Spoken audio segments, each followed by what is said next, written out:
Dari penemuan 12 jenazah korban Mbah Slamet, masih ada 9 jenazah yang belum teridentifikasi. Bagaimana polisi menguak kasus ini? Pemaparannya akan disampaikan Febrian Ahmad. Selengkapnya silakan Febrian. Ya, Valen, benar sekali kasus ini masih ditangani oleh pihak kepolisian dan pemirsa mungkin Anda masih ingat dengan kasus pembunuhan berantai seorang dukun bernama Wawon di Bekasi dan juga Cianjur. Namun kini kasus serupa juga kembali terjadi di Banjarnegara, Jawa Tengah, di mana seorang dukun bernama Slamet Tohari alias Mbah Slamet mengaku bisa menggandakan uang. Alih-alih menggandakan uang, Mbah Slamet justru tidak bisa menepati janjinya dan membunuh para korbannya dengan racun.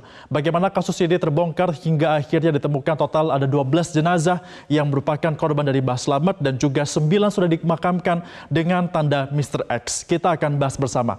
Pemirsa, kita akan mengawali pembahasan ini dengan kronologi awal kasus ini terbongkar, di mana pertama kali pada tanggal 20 Maret 2023, korban bernama Paryanto yang berasal dari Sukabumi, Jawa Barat, menuju ke tempat Mbah Slamet di kawasan Banjarnegara, Jawa Tengah. Pada saat itu Paryanto bersama dengan anaknya, namun Paryanto tetap berkomunikasi dengan anaknya yang lain. Dan komunikasi terakhir ini terjadi pada tanggal 23 Maret 2023. Kita saksikan pesannya ini kira-kira seperti ini isinya, di mana Paryanto mengucapkan dalam pesan singkat bahwa dia sedang berada di rumah Mbah Slamet atau di kawasan Mbah Slamet, dan jika tidak ada kabar dari dirinya, Paryanto menyuruh anaknya untuk langsung mendatangi lokasi bersama dengan aparat. Artinya ada kekhawatiran juga dari Paryanto pada saat akan menagih uang yang dijanjikan Mbah Slamet ini. Jika dirinya tidak selamat, dia menginstruksikan anaknya untuk sudah tahu di mana mencari daripada keberadaan dirinya. Setelah pesan singkat itu dikirimkan kepada sang keluarga, akhirnya Paryanto pun dinyatakan hilang kontak. Tidak ada kontak lagi dari Paryanto kepada keluarga, termasuk dengan anaknya yang tadi terakhir kali melakukan kontak WhatsApp dengan sang Paryanto. Kemudian juga akhirnya keluarga karena melihat Paryanto ini tidak ada di mana-mana ataupun tidak bisa dihubungi, mereka memutuskan untuk melaporkan ke pihak kepolisian.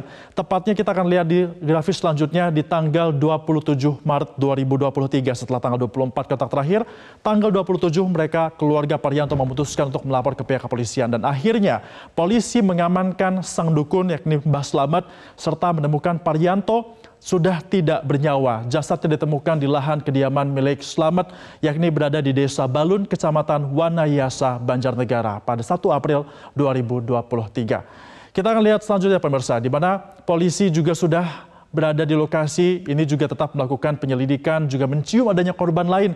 Akhirnya ditemukanlah korban-korban lainnya, di mana pada 1 April Paryanto ditemukan, di tanggal 2 keesokan harinya polisi menemukan 9 jenazah lagi, ada 8 laki-laki dan juga 1 perempuan. Dan tepat kemarin polisi kembali menemukan 2 lagi jenazah yang diduga ini merupakan sepasang suami istri yang diyakini adalah bernama Irsyad dan juga istrinya, di mana dengan demikian kini total korban dari Mbah Slamet ini sudah sebanyak 12 orang. Bahkan polisi juga menyebutkan jumlah ini mungkin saja bisa bertambah karena keterangan dari Slamet berubah-ubah dalam proses penyelidikan yang dilakukan oleh pihak kepolisian. Lalu pemirsa, sebenarnya modus dan juga motif seperti apa yang dilakukan oleh Mbah Slamet untuk dapat menggait korbannya selama ini? Kita akan melihat di grafis selanjutnya. Persis seperti dengan apa yang dilakukan oleh Wawon di Bekasi dan juga Cianjur, di mana modus yang dilakukan Slamet adalah mengaku bisa menggandakan uang. Bahkan Slamet ini mengatakan bahwa kalau misalnya dia bisa menggandakan uang dari total 70 juta bisa berlipat-lipat mencapai 5 miliar rupiah. Yang menariknya pemirsa, Slamet ini memasarkan jasanya melalui media sosial Facebook, sehingga pasien ini dan juga korban Slamet diketahui malah bukan berasal dari daerah tempat Slamet tinggal, melainkan melalui berbagai wilayah yang ada di Indonesia, termasuk juga dari Palembang, dari Lampung, ada juga yang dikatakan dari Jawa Barat. Ini semuanya mendapati Slamet dari Facebook dengan iming-iming tadi, yakni 70 juta bisa menjadi 5 miliar rupiah. Namun karena memang tidak ada ilmu yang seperti itu dan juga tidak bisa menepati janji, Slamet akhirnya tidak kunjung menepati janjinya, sehingga korban ini terus menagih kepada Slamet untuk dapat mengembalikan uang ataupun menepati janjinya uang 5 miliar yang dijanjikan oleh Slamet. Akhirnya karena dia jengkel, korban ini terus menagih uang yang dijanjikan, akhirnya Slamet mengakhiri sang korban dengan meracuni korban, dan juga racun ini merupakan racun ikan yang dicampur dengan obat penenang. Korban pertama yang ditemukan adalah Parianto, ini diperkirakan meninggal dunia hanya 5 menit setelah meminum racun dari Mbah Slamet ini. Nah, dalam proses penyelidikan pemirsa, tentunya ada sejumlah hal dan juga fakta yang terungkap oleh pihak dari kepolisian.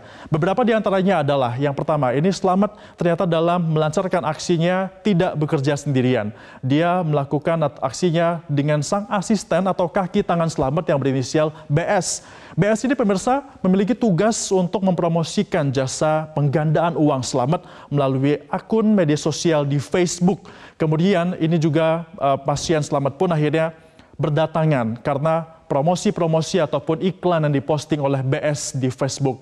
BS juga kini akhirnya sudah ditetapkan sebagai tersangka dalam kasus ini. Polisi pun menyebut jenazah para korban ini sudah dikubur dalam kurun waktu 6 bulan hingga 24 bulan, artinya Slamet aksinya sudah diduga sejak tahun 2020. Kepala desa tempat tinggal Slamet juga mengaku sempat mendapatkan laporan orang hilang di tahun lalu, dan orang hilang ini dikatakan berasal dari Palembang, Sumatera Selatan. Terkait kebenaran apakah orang asal Palembang ini termasuk korban Slamet atau bukan, saat ini pihak kepolisian sedang mendalami kasus ini. Selain itu, aksi dukun Slamet juga mengaku bisa menggandakan uang ini pun juga kerap dilaporkan oleh warga. Warga bahkan menyebut Slamet adalah penipu karena setelah para pasiennya menyetorkan uang yang dijanjikan berlipat ganda juga tak kunjung datang. Dan pemirsa, kita akan membahas nanti bagaimana perkembangan dari kasus ini selengkapnya oleh rekan kami Valencia Melvinci. Valen, silakan. Baik, terima kasih Febrian Ahmad untuk pemaparan Anda siang hari ini.